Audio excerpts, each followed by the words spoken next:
Rudy often said that you can't let go of what you haven't had.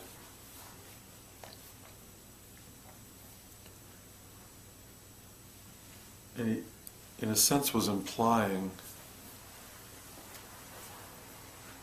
that the life that you haven't lived, you can't let go of. And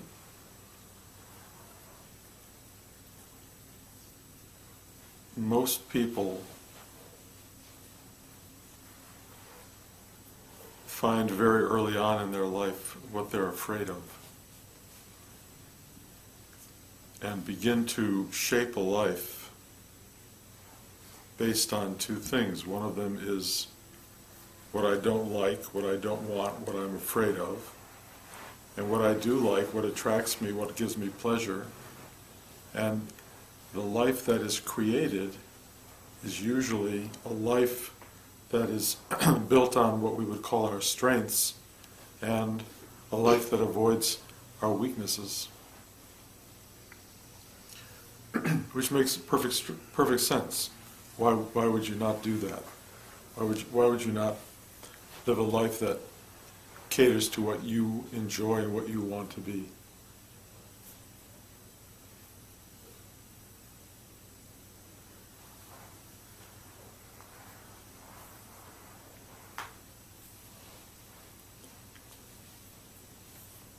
But it's the things that you avoid in life, the things that you are afraid of, that exert a kind of subliminal pull in your life.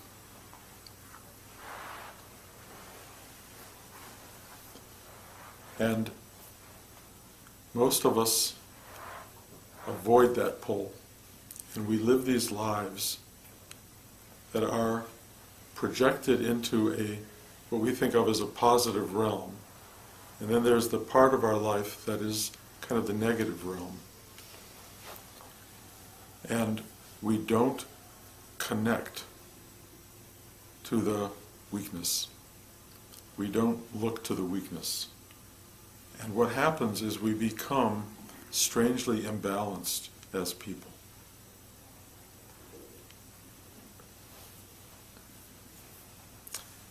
It's so interesting how much of what we think of as our strength is really a reaction to something that was not a strength when we were a child. That we have all of these aspects of our being that are formed very early on, very early in our lives, that tell us, I am this, I am not that. And so the adult that we become is basically projected by, created by, established by this childhood, this childhood self.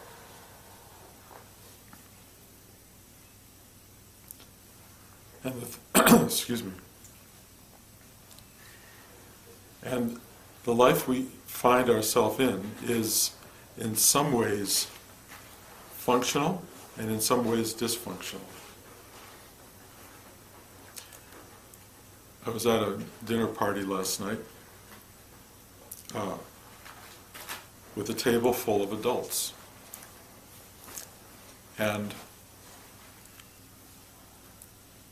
it was the most dysfunctional group of people that I have been around in. I know them well, so I'm not surprised by the dysfunctional element. But these are lives that formed very early on. And a lot of the decisions that were made by these people were life-changing decisions. Rather than tear them down, let me just say that Rudy looked at human life and spiritual life. And he said to me very clearly at one point with some of his students, if he could just get them to have a working human life, he would be happy. It was not about having a spiritual life, not about transcendence, not about awakening. For Rudy, it was about how to get people to live a decent, happy life. And what's so shocking to me is how few people pull that off. Rudy said very clearly in his introductory talk, and he said it as well to me, that the idea of opening all of the chakras and having them all function, having energy moving from one chakra to the other, having you open on all of these dimensions of your life, was not the goal of a spiritual life. He said it was the beginning of a spiritual life. That if you don't become a human being, how are you going to graduate, if you will, into what you think of as a spiritual being? In other words, this idea was, get your life together. Get all of these aspects of your life, your mind chakra through the third eye, your ego, personality, communicative skills through your throat chakra, your ability to love other people and love yourself through your heart chakra, your ability to achieve things in the world through your navel chakra, your ability to recreate and reestablish and renew and reawaken yourself through your sex chakra, and the ability to take all of these energies from the base of your spine and bring them up to the top of your head, or let them flow to the top of the head so they can give you a sense of cosmic awareness, larger awareness.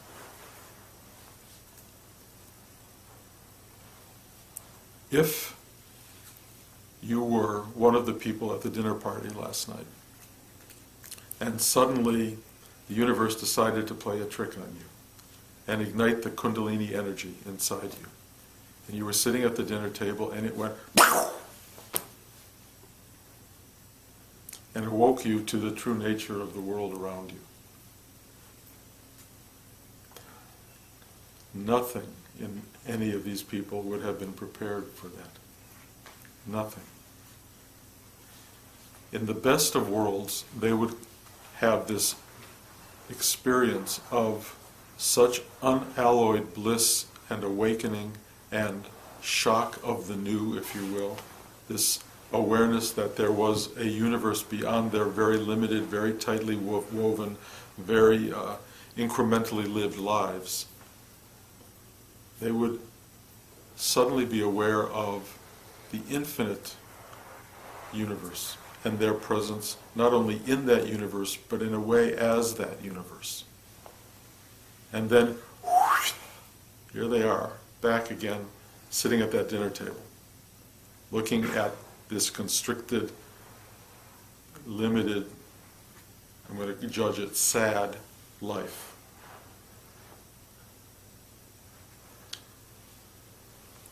What happens to them at that moment? It's really interesting.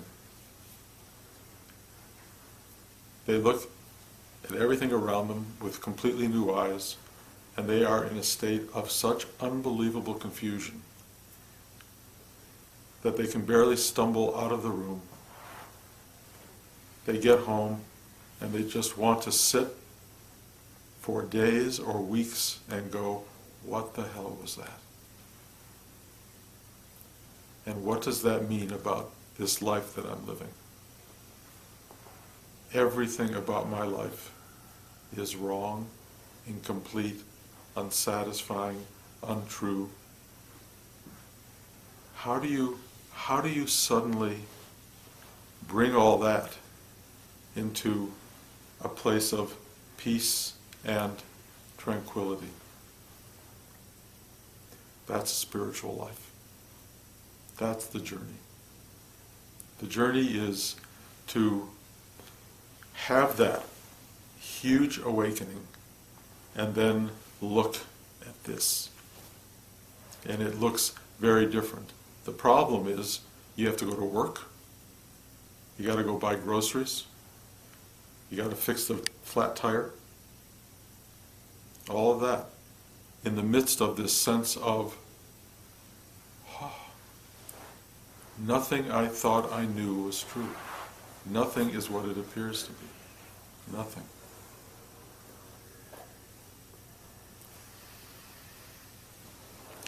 That's spiritual work. That's the work of engaging life. Now, not very many people have that epiphany, that awakening, that huge transformation. What happens is much more interesting and probably much more bearable for the human psyche. You have what we call mini moments. You have these little tiny, then, what was that? What was that? That was strange. You know, I've talked about this before. It's about people having this 12 seconds a day of being a total genius. And then you know everything, and then you know nothing. But this tiny incremental awakening, which happens for many people, is the beginning of a stirring of something inside which will make you go, hey, and you walk into a bookstore, or you're on the internet, and you see this book about awakening, or you see a book about yoga, or whatever it is. People will describe it as a book popped off the shelf. It got your attention. Why did it get your attention? Because suddenly your sense of the universe and the world and yourself was different. And you start perhaps to look at this book or this thing on the internet, and it starts to talk to you about being a human being. And it starts to talk to you about what happens when you live a life where you are afraid of things, where you try to define a life based totally on your suspected strengths and not your weaknesses. And you start to realize that you will end up at a dinner table sitting around with people who completely lived a life of their strengths and avoided all of these weaknesses and became so totally wound up into these perfect beings that they thought they were dead on arrival. They were just sitting there, barely able to talk to each other, literally, barely able to talk to each other to carry on a conversation. And you just knew if these people's doors could be opened the tiniest little bit, if they could be brave enough or courageous enough to look a little bit beyond their sense of what is and what is the world and how it works and how it functions, this really constricted idea of life, if they could just be shown for a second that there's so much more, and that the thing that prevents them from seeing that so much more is all the stuff they're afraid of. All the stuff they've pushed away, they've cut out of their life, they have avoided.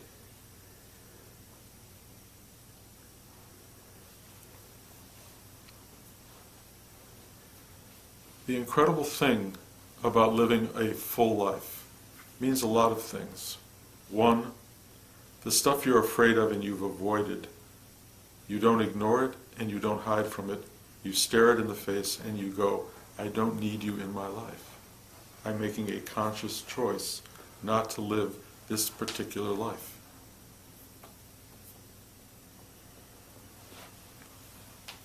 I have friends who've always been afraid of the water, who've never been in a pool, or probably were in a pool when they were 4 years old and got scared and never went back in. I, who love to swim, go, that's so sad. They'll never know the joy of being in the water.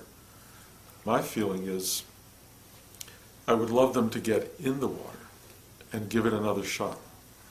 Give it another chance. Then they can let go of it.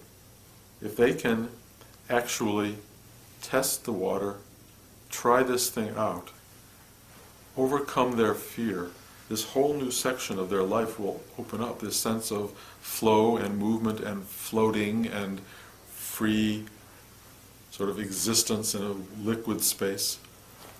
They would get to taste it and go, oh my God, I've missed so much. That's so wonderful. That's so beautiful. And they could make peace with it. Another thing they could do is go into the water and go, I really don't like water. I just don't like it. I got back in the pool. It's not my thing. I'm not going to do it. This is a conscious choice, a conscious adult definition of one's life, rather than having a child define your life. And what you need to do in life is expose yourself to being. Expose yourself to the world. Let your fears start to rise up. Yes, they're terrifying. Yes, you don't want to look at them, but look at them. Look at them. And what's wonderful about spiritual practice is as you surrender, meaning you let go of your need to control the universe, you just open and let go, this stuff's going to rise up. It's going to be there. And you get to look at it. You get to look at it and go, and you just sit and you surrender. And spiritual practice, take a breath. Please help me to surrender. Let go of your closing, let go of your protection, let go of your desire to run. Just, and you go, I can handle that. I can live with that. My fear of exploring the world, I can actually enter into the world. You know, when I was a kid, 20s, I was so afraid of the world, I was afraid of life, I was afraid of myself. I kept saying to myself, you are better friends with your friends than you are with you. And I knew I had to change that. And I gave up my job as a film editor at NBC, and I stuck out my thumb and I began to hitchhike around the world with myself, by myself. It was the scariest thing I have ever done, or had ever done, because I didn't know this guy. And I didn't know how to make peace with this guy or how to like this guy. But I knew I had to because I was going to have a whole lifetime with him. So we went together, Bruce and Bruce, me and myself. We went off to Greece for approximately 4 months, and I lived on an island, and I carried all of my books with me. I mean, I had so many books I could not get them to my house. So I had to get a donkey to carry my books up to my house so I could read about Tibetan Buddhism and surrender and spirituality. I wanted to come to know all of this stuff, and I carried a burden's worth of things with me to help me learn it. Then I decided, after a really wonderful summer there and a lot of experience and a lot of newness in my life, to send all my books back to America. And that was like packing boxes, you know, all of my stuff and shipping it back. But at that moment was freer than I've ever been. No books, no nothing. I got a little knapsack, I got a little sleeping bag, and I took off.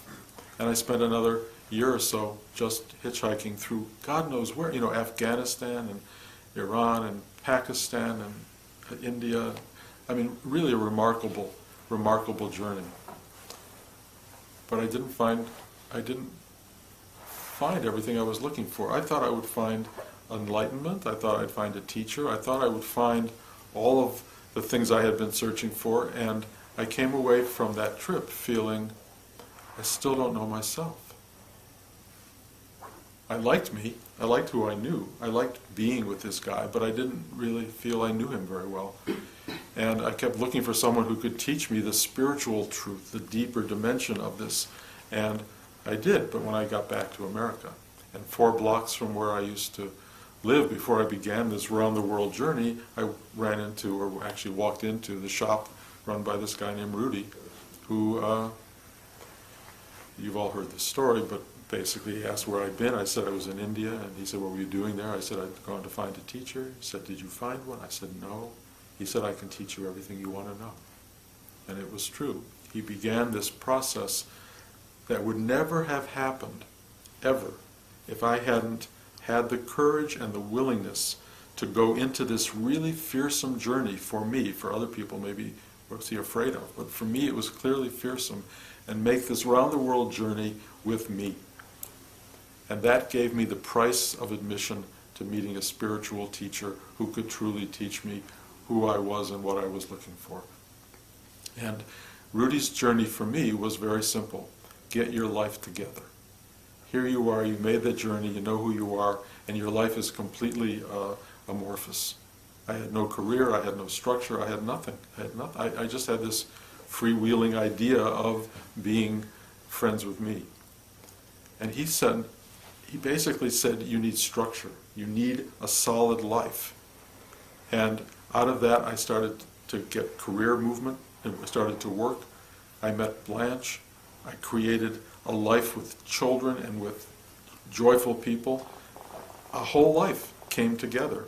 And it was only by assembling and building a life that I was able to, I think, arrive at a place of what we call, or what I'm calling, awakening, in which I realized that all of that journey, all of that stuff was preparation for something very simple, which was the realization that the entire person I thought I was fell away. And what was left was what is. You can try to describe what is, but it's just this. And the falling away was completely unexpected. As I've said to many of you, I kept thinking Bruce was going to arrive at something and attain something, and instead Bruce fell away. And what was left was nothing to attain, it was all there. But how did that occur? It occurred, I believe, because I could surrender what I had. I had to let go of what I had. If I hadn't had it, I couldn't have let go of it.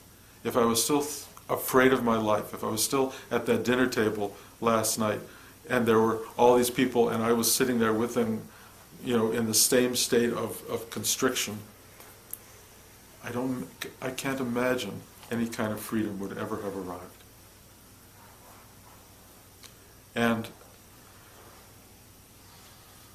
the spiritual journey involves somewhere, somehow, making a decision to look away from everything that's familiar and everything that's comfortable into the dark side or the fearsome side or the avoided side of who you are. And not to pretend that you are just this entity that's filled with love, light, and goodness, and somehow don't contain all the other stuff just because you're avoiding it. You only become whole by becoming whole. And you only surrender your entire self by surrendering your entire self. If you are just trying to surrender the bad stuff so you can live the good stuff, it's not going to work. It's just not going to work. If you walk around thinking, oh, I'm so perfect, I'm so enlightened, I'm so wonderful, my life is so good. I've met so many of these people. They are walking around in denial. Because you are not anything, really. You are not the good stuff or the bad stuff. But you ain't going to know that until you accept that you are the good stuff and the bad stuff. That's the only way you get freed of being any of it. And the ultimate freedom doesn't create for you a person who goes, oh, I'm so free. It creates a real person, just a real entity, a you. It creates you. Whatever that is, you become you.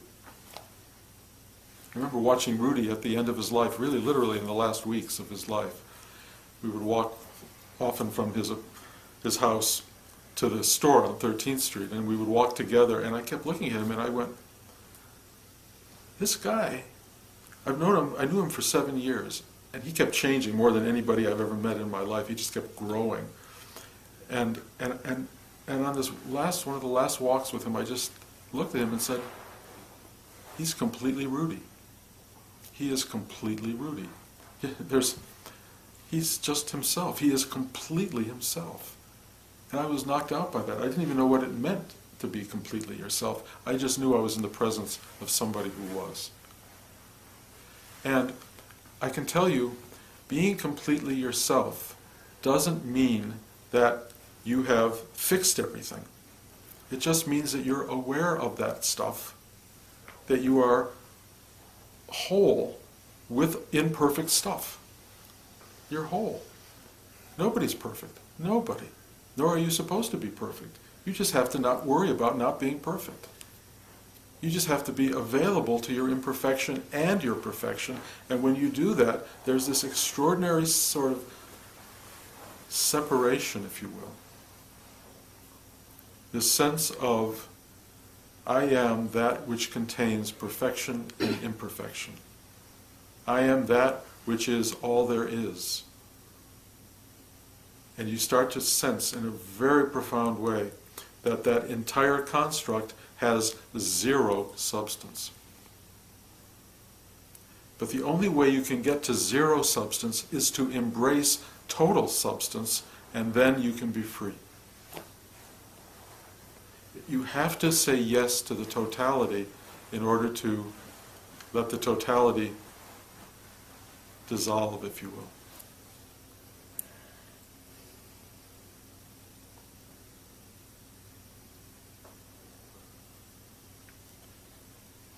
You wouldn't be sitting in this room if you weren't on that journey.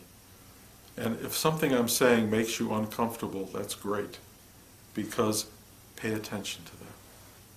That's the very thing to look at. The thing that makes you go, eeh, that's where it lies.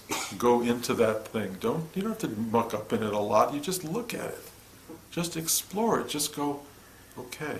It may become a big thing. It may teach you some major stuff.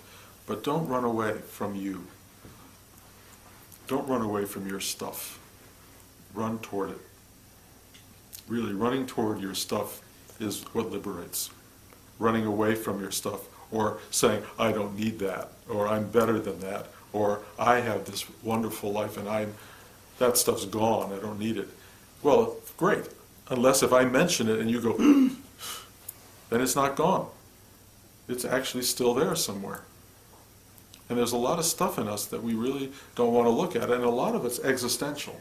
A lot of it is, I'm going to die.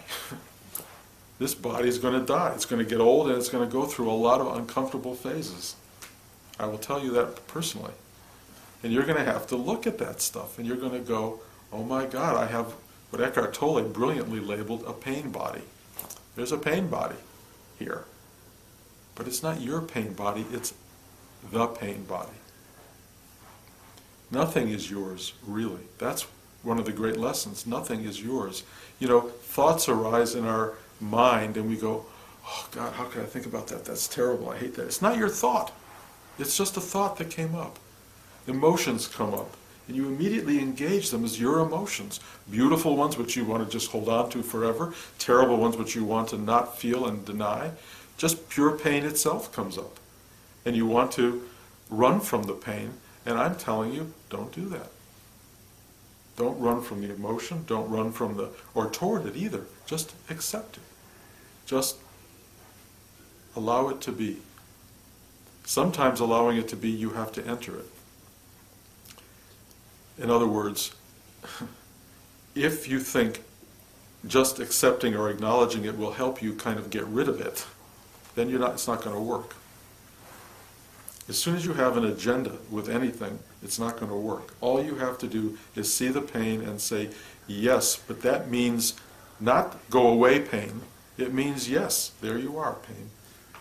And the mere fact that there is a you, if you will, aware of the pain, means that there is this space in which the pain is happening, but it is not of you. Just the way, this is an old image from spiritual teaching. The sky is this great big clear space and all these forms come into it. Clouds that are just beautiful, rain clouds, thunderstorms, they all erupt in this space. Do you think the sky walks around saying, oh my God, I've got a thunderstorm, it's killing me, the electricity is horrible. It doesn't do that. It just erupts. It erupts, it does its thing, and it goes on. Beautiful clouds, no clouds. Brilliant clarity, gray as can be. It keeps changing. There's no ownership. There's no ownership. Your own life is exactly like that. This stuff comes up, including, honestly, a body. A body arises in this clarity of being, and you embrace it. Of course you embrace it. It's the most incredible thing, this body. And it starts to have experience and life and all of these things, and it's amazing, and you completely own it. But the spiritual development that you will experience will start to separate you from the truth of your own body, of the truth of your own experience, of your own mind's rising up of thought and feeling. All of that stuff is just happening within you. Now, so many people have trouble with that idea because they think, well, within you is within the body. No, your body is within you. Your body is in you. Identify with the you, and you will see the body for what it is, and everything it goes through for what it is. It doesn't make it less, it makes it more amazing. But what's even more extraordinary than that being amazing is that there's a you that is aware of all this. There is a you that is not a body, that is not a mind, that is not a personality. It's just, I'll call it presence. It's just presence. And we are told, and I tend to believe this, it's infinite and eternal. It feels that way because time and space arise within it. The body arises within it. It's what we call ourselves, but it's just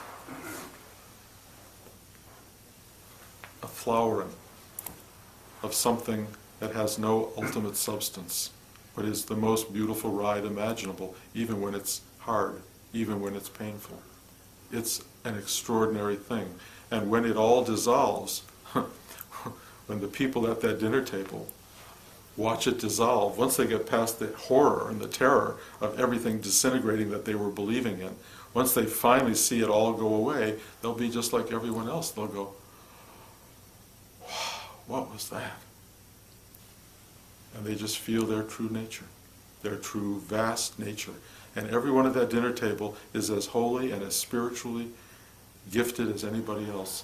They're just not along for the ride this time. They're not aware of it. You guys, anyone who's listening to this, I assume, is aware, or beginning to be aware. And that's a great gift. So you can't let go of what you haven't had, so have it. Have it. Live it. Enjoy it. Fear it. Engage it. Run from it. Do all of that stuff. Somehow or another, you will begin to evolve a life, and you will be able, at some juncture, when it falls away, because that's what it will do, to go yes rather than no. To embrace that falling away and to return to your true nature, which you've never really left.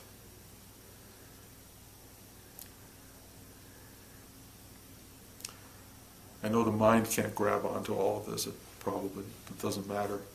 At some point it will be clear, or grow clearer. But are there any questions? The obvious is, what were you doing at that dinner table?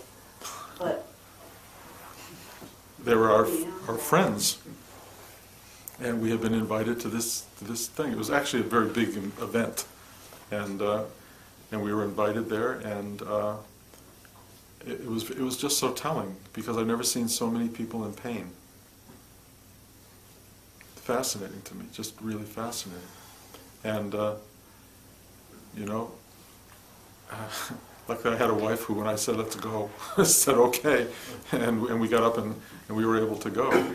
This was the kind of thing where they actually had to bus you into this gorgeous space. It was kind of a very wealthy group of people, and they had to bus you in, so you were totally caught. You couldn't walk back to your car at any point in time. You had to be bussed back. So it was really, you were there and you were going to experience this one way or the other. And I think everybody felt totally caught. Well, that's the second part of my question. You're looking at these people and you're saying, in a spiritual manner, these are unsuccessful people. I honestly but wasn't. I was going to hypothesize that probably, in a worldly sense, outside looking in, with tainted eyes, they probably are successful. This is a very successful group of people. Every one of them, financially in so many ways, are very successful. And trust me, I wasn't sitting there going, I mean, a little bit. But they came up this morning. I never know what's going to come up in these talks, but they were there. And they came up as a part of this conversation. Well, we live lives of petty desperation. I mean, Yes, it yes. is, and we think we're going to avoid it. And we are shaped when we're younger, and when we're younger, I said, yeah, no, that's somebody else. But we're talking about the middle-age condition, and as you said, they made choices that seemed correct at the time, and if you look at them from the outside, well, they have something to show, so they must be correct. But let me get you quickly past the they. And if I was saying just they, I have to say it's not they, it's us. Yeah, I know. It's truly us. And they were representative of a condition that really is the human condition. Yeah. And it was very dramatized in that particular situation, but they are very human and worthy of our compassion. And they are struggling and in pain in ways that I can't even begin to talk to because there's no receptors in their brain for this kind of dialogue. Most of them really are renounced atheists, and that's a real big part of their lives, that they deny the idea of a God. They really want to imagine that everything is scientifically, rationally explained. It makes it really hard for me to get in there with any kind of sort of story that might be of interest to them because it's immediately dismissed. I did sit down with one couple and just tell them our whole background, spiritual background. I thought, well, that'll release us from having to be friends with them. But it didn't do that. They just found us more exotic, more interesting, but it didn't allow me any entry point at all. On the other hand, they're sitting at the table with me and they're mine on some level, and I have a lot to teach me, and I have probably stuff to teach them. But until they open to that, that won't happen. But instead, they became vehicles for teaching today. When you say that they're in pain, that pain is of their own doing and their own choosing. So all of our pain, in a certain sense, is that. I mean, not all of our pain, because a lot of us experience. I don't mean physical pain. I mean their emotional pain. Right, because it seems that's what you were saying. Was not physical pain. It was right, but their choosing is not unnatural. It is the choosing of most human beings, and it's understandable. But it's how we get locked up in the identity of ourselves. We get terribly locked up, and then really, really impinged upon by our own limited idea of who we are. And it becomes more and more constricting as we get older. Very few people that I've seen so far in life become more liberated as they get older. Some do, but most people seem to become tighter wound, and it's really uncomfortable. The spirit is really encased in this unbelievably limited little space all day long, and they can't go anywhere. They can't do anything with it, and that's painful. My brother and I were taught to fix things by my dad, who was an engineer and fixed everything. And my brother's doing it professionally. And the other day I was sitting, and I couldn't control the thoughts that there was a project waiting for me down in the basement. And, I said, why is this happening now?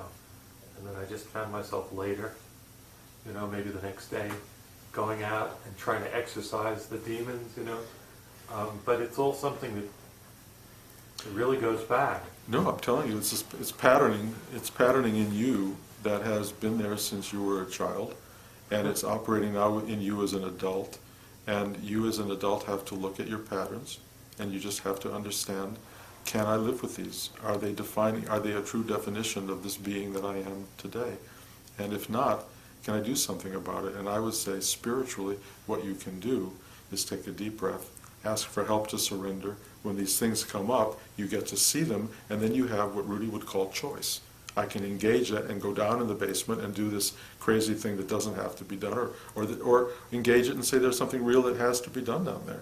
Whatever it is, it becomes conscious, and you're not driven by these what you call demons of your childhood or your past. I realize I have a choice.